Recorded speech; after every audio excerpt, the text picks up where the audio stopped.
салалар бойынша бизнес жоспарлау. Екінші тақырып: кәсіпорында бизнес жоспарлау процесін ұйымдастыру.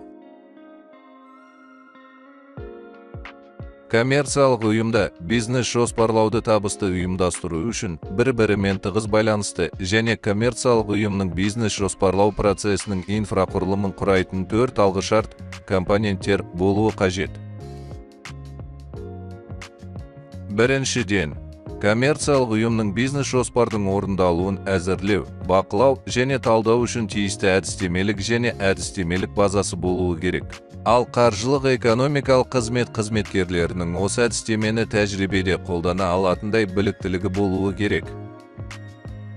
Бизнес жоспарды дайындау, бақылау және орындаудың әдістемелік және әдістемелік негізі қаржылық жоспарлау процесінің аналитикалық блогын немесе құрамдас бөлігін. Екіншіден, қаржылық жоспарларды жасау үшін кәсіпорынның қызметі туралы ішкі ақпарат және сыртқы ақпарат қажет. Бизнес жоспарлау процесінің ақпараттық блогының компонентінің негізіне мыналар жатады. 1. Экономикалық ақпарат, пайыз мөлшерлемесінің болжамы, инфляция қарқынының болжамы және тағы басқа. 2. Бухгалтерлік есеп ақпараты, бухгалтерлік ақпарат, бухгалтерлік баланс, кірістер мен шығыстар туралы есеп, ақша қаражаттарының қозғалысы туралы есеп, балансқа қосымшалар және басқару есебі. 3. Қаржы органдарының есептері, банк жүйесі мекемелерінің ақпараты, тауар, валюта биржаларының ақпараты және басқа да қаржылық ақпарат. 4. Саяси ақпарат және тағы басқа. Сонымен қатар, бизнес жоспарлау жүйесінің жұмыс істеуі заңдарды, президент жарлықтарын, үкіметтің жолдауларын, салалық министрліктердің бұйрықтары мен өкімдерін, нормативті құжаттарды, нұсқаулықтарды және тағы басқа қамтитын қолданыстағы нормативті құқықтық база шеңберінде жүзеге асырылады. Үшіншіден, бизнес жоспарлау процесі әрқашан процестің ұйымдық бірлігін құрайтын тиісті ұйымдық құрылым мен басқару жүйесі арқылы жүзеге асырылады. Ұйымдастырушылық құрылым түсінігі басқару аппараты қызметтерінің саны мен функцияларын қамтиды. Оның міндеттеріне коммерциялық ұйымның бизнес жоспарын әзірлеу, бақылау және талдау кіреді. Оның орындалуына жауапты құрылымдық бөлімшелер жиынтығы бизнес жоспар. Төртіншіден, қаржылық жоспарлау және бақылау процесінде үлкен көлемдегі ақпарат тіркеледі және өңделеді. Қаржылық жоспарлау мен бақылау процесінде қолданылатын бағдарламалық және техникалық құралдар қаржылық жоспарлау жүйесінің бағдарламалық аппараттық бірлігін құрайды.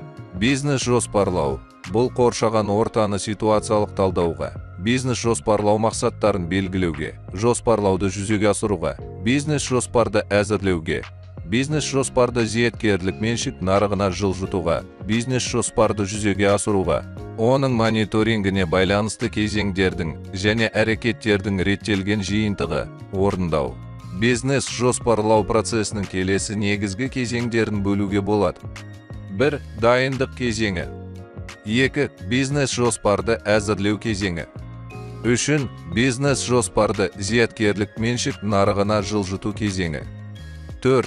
Бизнес жоспарды іске асыру кезеңі. Бизнес жоспарлаудың дайындық кезеңінің шешуші сәті перспективалық бизнес идеяны қалыптастыру болып табылады. Бизнес идея бұл жаңа өнім немесе қызмет идеясы, техникалық, ұйымдастырушылық немесе экономикалық шешім және тағы басқа. Жаңа идеялардың қайнар көздері. 1. Тұтынушылардың кері байланысы. 2. Бәсекелестер шығарған өнімдері. 3. Маркетинг бөлімі қызметкерлерінің пікірі.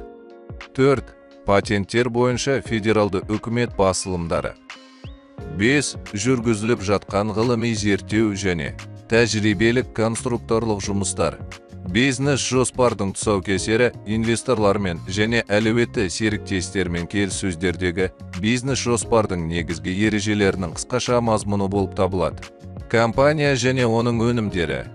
Нарық, тұтынушылар мен бәсекелестер. Маркетингтік стратегия, қаржылық басымдықтар. Осы жоспарды орындайтын команда, негізгі басқарушы персонал, қажетті несие немесе меншікті капиталдың мөлшері және бұл ақшаның мақсаттары бағытталған. Көлемі, шарттары және инвестицияны жүзеге асыру мерзімі бұл бизнес жобаның тұсаукесерінде қарастырылатын негізгі мәселелердің тізбесі. Тұсаукесердің тиімділігін арттыру үшін бизнес жоспардың көшірмесі әлеуетті инвесторлар мен серіктестерге келіссөздер басталғанға дейін оқу үшін алдын ала жіберіледі. Презентация кезінде көрнекі материалдарды, өнім үлгілері, фотосуреттер, графиктер, диаграммалар және тағы басқа пайдалану қажет. Презентация лекция емес, диалог түрінде болуы керек. Тұсаукесерді мамандарды тарта отырып, кәсіпорын басшысы жеке өзі жүргізсе жақсы. Тұсаукесер бизнес жобаны жүзеге асыру үшін әлеуетті инвесторлармен және серіктестермен келіссөздер басталар алдында өтеді. Келіссөздер барысында шарттар келісіліп, шарттық қатынастар ресімделеді. Келіссөздердің нәтижелері бойынша бизнес жоспарға тиісті түзетулер енгізіледі. Инвесторлармен келіссөздерді бастау бизнес жоспарды тексеру кезеңінен бұрын болады. Сыртқы инвесторлардың бизнес жоспарды тексеру тәртібі белгілі бір схема бойынша жүзеге асырылады. Ол әдетте 6 кезеңді қамтиды. Бірі, өтініш беруші компанияның сипаттамаларын бағалау, оның қызметінің саласын талдау. Ең алдымен, бұл жоба жүзеге асырылатын сала инвестор үшін басымдықтардың қатарында ме, жоқ па, соны анықтайды. Әрі қарай, өтініш беруші фирманың оның саласының фонындағы ұстанымы анықталады. 2. Инвестициялық келісім шарттың талаптарын талдау, қарыз алу және қарызды өтеу нысаны, қамтамасыз ету, несие қаражатын өтеу кепілдігі. 3. Соңғы балансты талдау, қаржылық тұрақтылық пен өтімділік дәрежесін анықтау, активтер мен міндеттемелерді бағалау, меншікті айналым қаражатының жеткіліктілігін тексеру, жабу коэффициентінің деңгейін есептеу. Заемдық капитал, меншікті капитал қатынасы анықталуы керек. Дүниежүзілік тәжірибеде, әдетте, бұл коэффициент 4-тен асатын. Ал егер фирма шағын болса, онда бұл көрсеткіштің мәні үшін тең болса да, қаражатты беруден аулақ болады. 4. Өтініш беруші компанияның басқарушылық командасын бағалау. 5. Жобаның ерекшеліктерін анықтау. 6. Бизнес жоспардың жалпы талдауы. Алғашқы 5 кезең бойынша жұмысты аяқтап, жобаны одан әрі қараудың орындылығы туралы қорытындыны алғаннан кейін ғана олар 6-шы кезеңге бизнес жоспарды жалпы тереңдетіп зерттеуге көшеді. Бизнес жоспардың аудиты оны инвестициялау туралы шешімді қабылдаумен немесе қабылдамаумен аяқталады. Бизнес жоспарды жүзеге асыру кезеңі инвестициялау туралы шешім қабылдағаннан бастап жобаны практикалық іске асырудың бастапқы кезеңіне дейінгі кезеңді, соның ішінде коммерциялық өндірісті қамтиды. Бизнес жоспарды жүзеге асыру бизнес жоспары кезеңінен нақты өндіріс кезеңіне көшіру үшін қажетті фирма ішінде және одан тыс барлық жұмыс тапсырмаларын орындауды білдіреді. Бизнес жобаны іске асыруды жоспарлау және бюджеттеу келесі негізгі міндеттерді қамтиды. Бірі, фирмадағы және одан тыс жұмыс тапсырмаларының түрін анықтау. 2. Жұмыс тапсырмаларындағы оқиғалардың логикалық бірізділігін анықтау. 3. Тапсырмаларды орындау кестесін дайындау. 4. Мәселелерді шешу үшін ресурстарды анықтау. 5. Іске асыру бюджетін және бизнес жоспарды қаржыландыруды қамтамасыз ететін қаражат қозғалысын жасау. 6. Бизнес жобаны іске асыру туралы барлық деректерді құжаттау. Осылайша, іске асыру жоспарында бизнес жоспарды іске асырудың әртүрлі кезеңдерін әрекеттердің дәйекті схемасына біріктіретін кесте бар. 1. Қаржылық жоспарлау. 2. Ұйымдастырушылық дизайн. 3. Технологияларды сатып алу және беру. 4. Өтінім құжаттарын дайындау. 5. Ұсыныстар енгізу. 6. Келіссөздер жүргізу және шарттар жасасу. 7. Жер учаскесін сатып алу. 8. Құрылыс жұмыстары. 9. Жабдықты орнату.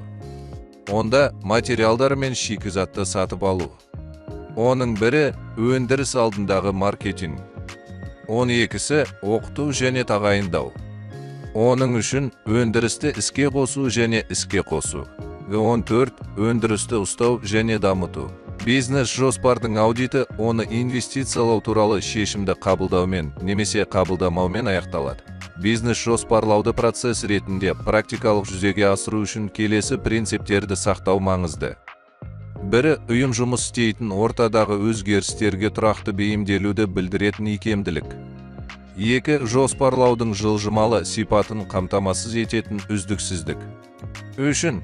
Күш-жігерді үйлестіру және біріктіру деп түсінілетін байланыс барлығы өзара байланысты және өзара тәуелді болуы керек.